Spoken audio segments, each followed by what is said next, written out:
Selanjutnya Al-Baqarah ayat 39. Walladzina kafaru, dan orang-orang yang kafir, wa kazzabu, dan yang mendustakan bi ayatina, ayat-ayat kami, tidak percaya dengan ayat kami, orang kafir. Ulaika ashabun nar, mereka itulah penghuni neraka. Hum fiha khalidun, dan mereka kekal di dalamnya. Yaitu adalah orang-orang yang mengingkari dan mendustakan ayat-ayat Allah yang dibaca di dalam Al-Quran, bukti keesaan Allah, ya, tapi mereka tidak mau menerima, ya, malah mengingkarinya. Maka mereka inilah yang akan kekal selama-lamanya di neraka, ya, tidak akan keluar, tidak akan mati dari neraka selama-lamanya. Jadi Allah Subhanahu wa taala memberitahukan tentang apa peringatan kepada Nabi Adam, kepada Hawa, ketika Allah keluarkan iblis dari surga. Ya. Jadi iblis dikeluarkan dari surga karena membangkang dari perintah Allah.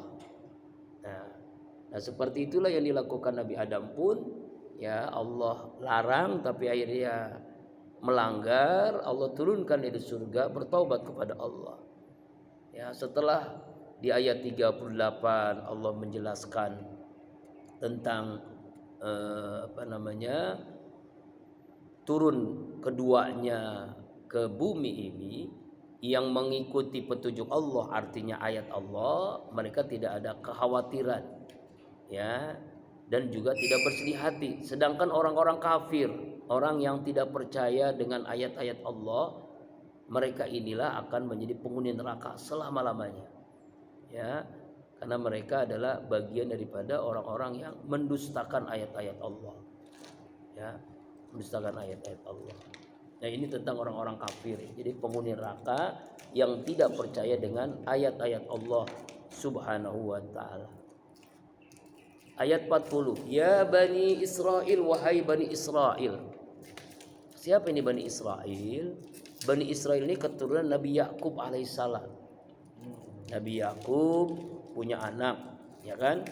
Beberapa anaknya itu ada nabi, yaitu Nabi Yusuf. Ya, dan Nabi Yusuf terus ke Nabi Sulaiman, ya, kemudian ke nabi yang berikutnya, ya, kemudian setelah itu Nabi sampai ke Nabi Musa alaihissalam. Dan Nabi Musa inilah Bani Israel, ya, jadi keturunan Nabi Yakub alaihissalam. Apa kata Allah? Uzkuru ni'mati, ingatlah akan nikmat-nikmatku, allati an'amtu alaikum, yang aku Allah berikan kepadamu. Nikmat itu, ya, Allah berikan nikmat, diantaranya Nabi itu banyak dari Bani Israel, bukan Israel, ya. Israel itu beda, ya. Mungkin sama dulunya, ya. Iya.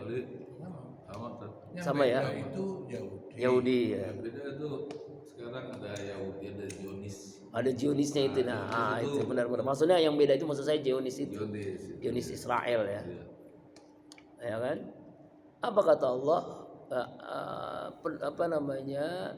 Ingat akan nikmat Allah, nikmat kecerdasan, nikmat keturunan yang bagus, ya kan, nabi-nabi.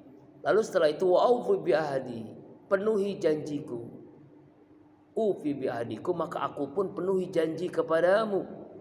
Wa iyaya farhadun, dan kepadaku lah kamu harus taat kepada Allah, artinya harus tunduk kepada Allah Subhanahu wa taala.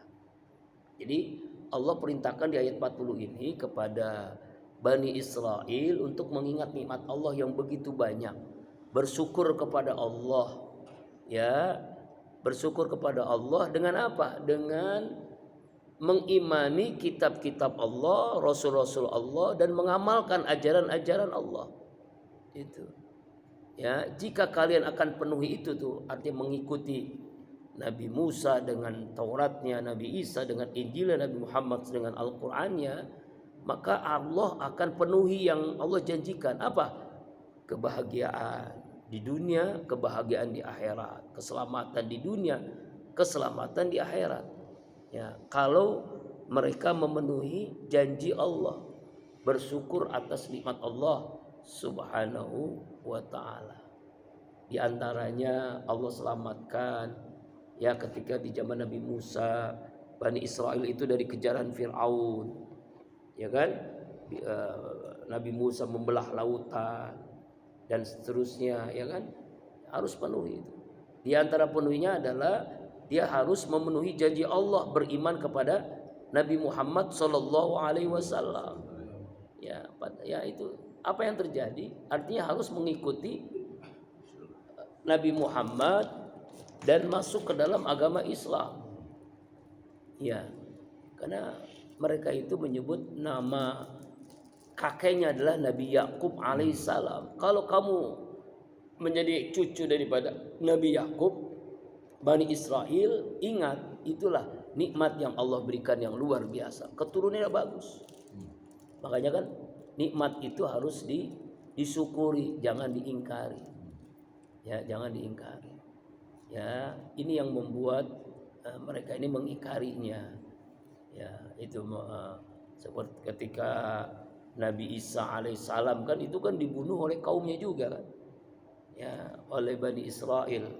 Nah, ketika dibunuh ini Allah selamatkan Nabi Isa, diangkat ke langit. Diangkat ke langit. Sedangkan yang dibunuh, yang disalib itu adalah pimpinan mereka sendiri. Pimpinan mereka dalam surah Al-Maidah atau dalam surah apa tuh, dalam surah Maryam itu penjelasan bagaimana Nabi Isa itu Allah angkat ke langit. Nah, begitu ya. Nah, di dalam tafsir Ibnu Katsir dijelaskan ya bahwa mereka ini adalah keturunan Israel, nama lain dari Nabi Yakub, cucu dari Nabi Ibrahim. Anaknya Nabi Ishak. Iya, mereka juga dikenal dengan sebutan Yahudi. Ya kan, bisa disebut dengan Yahudi ya. Nah, ini Bani Israel ya, Bani Israel. Nah, di dunia ini sekarang masih menguasai dunia kan. Karena kecerdasannya itu orang-orang Yahudi kan. Kalau Hamas ya. Ah? Jangan-jangan Iya. negara kita juga banyak yang turunannya Kenapa? Yahudi. Negara Yahudi juga ada. Oh iyalah pasti. Nggak karuan sekarang Pak. Iya kalau keruan. Nggak karuan. Allah. Nah kan itu yang terjadi ya. Makanya di dalam ayat yang selanjutnya bagaimana Allah Subhanahu wa taala wa aminu, berimanlah bima anzaltu, dengan apa yang aku turunkan. Apa itu? Al-Qur'an kepada Nabi Muhammad. Musaddiqal lima ma'akum, yang membenarkan yang ada padamu. Apa itu? Taurat. Wala takunu awwala kafirin bih, dan jangan kamu menjadi orang yang pertama mengingkari Al-Qur'an. Wala tastaru yarhamkumullah, dan jangan kamu menukarkan jual beli ayat biayati dengan ayat itu samanan qalila, dengan harga yang sedikit.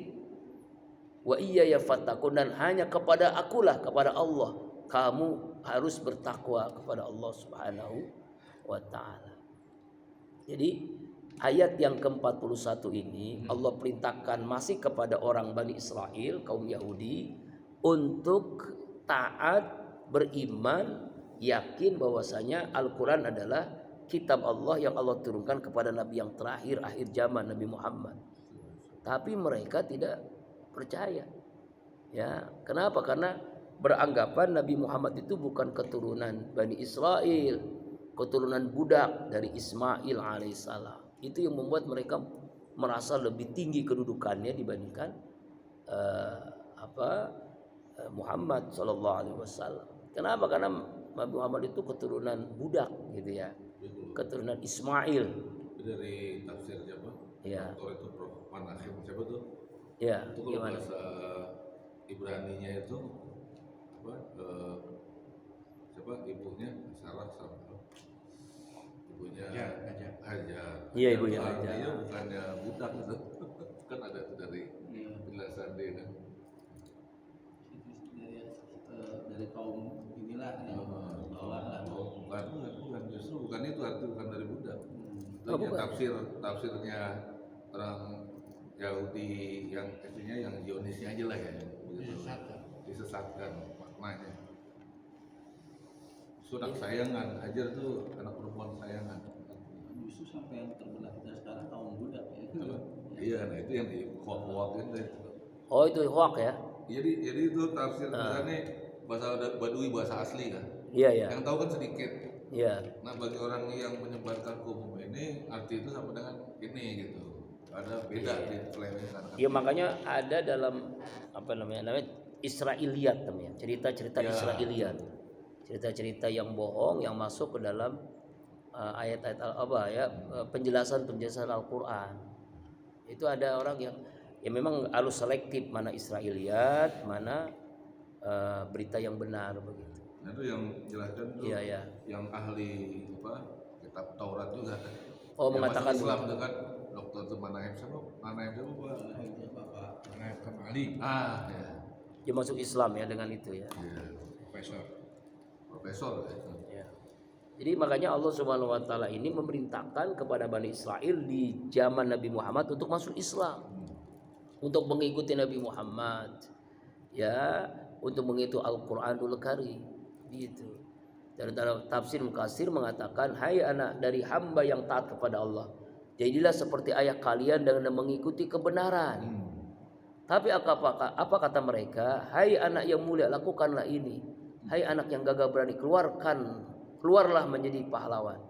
Hai anak yang cerdas, carilah ilmu," dan seterusnya. Karena itu dari Abdullah bin Abbas mengatakan bahwa sungguhnya Bani Israil itu seperti dengan ucapannya, "Hamba Allah, ingatlah kan nikmatku yang Allah anugerahkan kepadamu."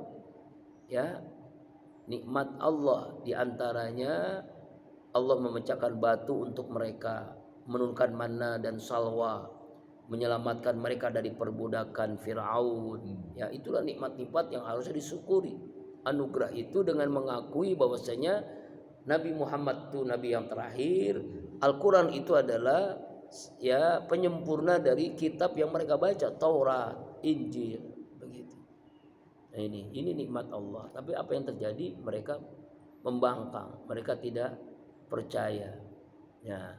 Bahkan jangan sampai ya kamu ini menjadi orang yang pertama paling gigih, paling keras mengingkari Al-Quran. Begitu.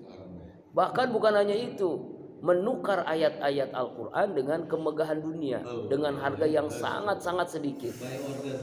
Ya, ya misalnya hal yang sederhana, karena uang fatwa jadi berubah, yang tadinya haram jadi boleh subhat, remeng-remeng dulu nggak langsung, lama-lama jadi halal begitu kan, atau kebalikan halal jadi ya begitu. Jadi berubah itu juga termasuk boleh asal nggak mabuk minum boleh. Iya gitu kayak itulah nauzubillahi min dzalik. Tapi itu aja banknya Al-Azhar fatwa bisa berubah ya banknya. Iya. Di Al-Azhar itu kan dia riba dianggap. Saya kategori asal sepakat nggak apa-apa. Tapi yang nggak boleh dendanya. Ada dianggap interest itu nggak apa-apa, tapi denda nggak ada dalam Islam. Jadi kalau 40% boleh, tapi kalau gagal bayar itu denda nggak boleh. Nah, itu aja. Bedanya saja. Itulah bagian dari istihadiyah sebenarnya. Nah, yang paling ini lagi adalah yang ayat 42 yang terakhir nih, pas waktu ini. Wala talbisul haqqo bil batil. Nah, jangan kamu campur adukan yang hak dengan yang batil.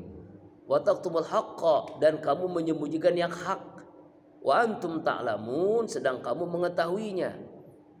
Ya, jadi banyak orang nih, orang-orang Bani Israil ya, orang-orang Yahudi ini mencampur adukan kebenaran dengan yang batil. Ya, jadi dicampur-campurkan. Jadi menyembunyikan kebenaran yang sudah jelas bahwasanya Nabi Muhammad ini nabi yang terakhir. Itu ada dalam kitab Taurat yang mereka baca.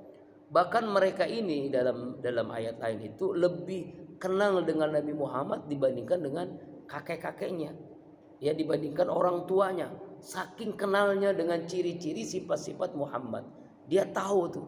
Tapi menyembunyikan yang hak itu. Begitu. Ya, dalam tafsir Mukatsir dijelaskan Allah Subhanahu wa taala melarang orang Yahudi Bani Israil melakukan yang sengaja menyamarkan kebenaran dengan kebatilan, menutupi, menyembunyikan kebenaran dengan menampakkan kebatilan. Padahalnya ayatnya sangat jelas. Jangan mencampur adukan antara yang hak dengan yang batil. Tapi apa yang terjadi? Mereka itu mencampur adukan. Ya. Yang hak dengan yang batil, makanya jadi sulit dipahami ini hak apa yang batil. Begitu. Itu yang terjadi ya. Bahkan jangan menyembunyikan. Nah, orang-orang ini menyembunyikan adalah menyembunyikan tentang ciri-ciri nabi yang terakhir. Padahal mereka tahu itu. Muhammad itu benar nabi yang terakhir. Iya. Al-Quran itulah kitab yang terakhir. Mereka tahu, tapi mereka menyembunyikan itu. Ya. Makanya Tapi Iya. orang-orang Yahudi ya, yang dianggap nabi yang terakhir adalah Musa Itulah pendidikan mereka. itu disembunyikan, dicampur adukan, padahal nggak begitu. Pendidikan mereka begitu. Iya. Doktrin mereka di Kristen atau di Nasrani Iya. yang terakhir adalah Isya. Bisa. Nah, di Islam nabi terakhir kita adalah Muhammad. Muhammad. Kita meyakini yang punya kita. Tapi mereka kita nggak bisa nyalain yang memutuskan nanti Allah. Iya. Karena ceritanya itu Pak, kalau kita mau Iya, iya. menggunakan logika sejarah, Hmm. cerita itu sama yang disampaikan di Al-Quran ini. Sebelum Al-Quran ini ditulis cerita tentang nabi-nabi ya ini. Cerita kalau kita Iya. ngomong Israiliyah itu. Israel. Apalagi terus kalau kita ngomong kenapa sih orang Yahudi itu tidak menerima ajaran Isa? Tahu nggak kenapa?